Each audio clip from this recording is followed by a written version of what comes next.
తెలంగాణలో నెలల తరబడి నడుస్తున్న గ్రూప్ 1 వివాదానికి తెరపడట్లేదు. కోర్టు గుడ్ న్యూస్ చెప్పబోతోందని ఎదురు చూసిన అభ్యర్థులకు మరిన్ని రోజులు ఎదురు చూపులు తప్పేలా లేదు. ఇంతకు హైకోర్టులో ఏం జరిగింది, న్యాయస్థానం ఏం చెప్పింది? తెలంగాణలో గ్రూప్ 1 వివాదంపై విచారణ చేపట్టిన కోర్టు తదుపరి విచారణ జూన్ 11కు వాయిదా వేసింది. అప్పటి వరకు నియామకాలపై స్టే కొనసాగుతుందని న్యాయస్థానం స్పష్టం చేసింది. అయితే అంతకుముందు గ్రూప్ 1 పై వాడివేడిగా వాదనలు కొనసాగాయి. పోస్టింగ్స్ పై సింగిల్ బెంచ్ ఇచ్చిన స్టే ఆర్డర్ను వెకేట్ చేయాలని కోరిన టీజీపీఎస్సీ తరపు న్యాయవాది ఆరోపణలపై అడిషనల్ కౌంటర్ దాఖలు చేస్తామని తెలిపారు.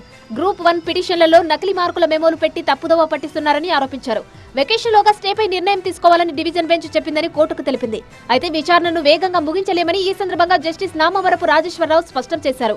వేలాది మందికి సంబంధించిన విషయం గనక తొందర పడవద్దని, వెంటనే తీర్పు కావాలని ఒత్తిడి చేయొద్దని సూచించారు. అనంతరం విచారణను జూన్ 11కు వాయిదా వేశారు. రీకౌంటింగ్ లో పూజితారెడ్డి అనే అభ్యర్థికి 60 మార్కులు తగ్గాయని అభ్యర్థుల తరపు న్యాయవాది రచనారెడ్డి కోర్టుకు తెలిపారు. దీంతో ఆ అభ్యర్థి జవాబు పత్రాలు కోర్టుకు సమర్పించాలని న్యాయమూర్తి ఆదేశించారు. తదుపరి విచారణలోపు అభ్యర్థికి చెందిన మార్క్ షీట్ ను షీల్డ్ కవర్లో కోర్టుకు సమర్పిస్తామని టీజీపీఎస్సీ న్యాయవాది తెలిపారు. గ్రూప్ 1 పరీక్షల్లో అనేక అవకతవకలు జరిగాయని హైకోర్టులో 20 పిటిషన్ల వరకు దాఖలవడంతో నియామకాలకు తాత్కాలిక బ్రేక్ వేసింది.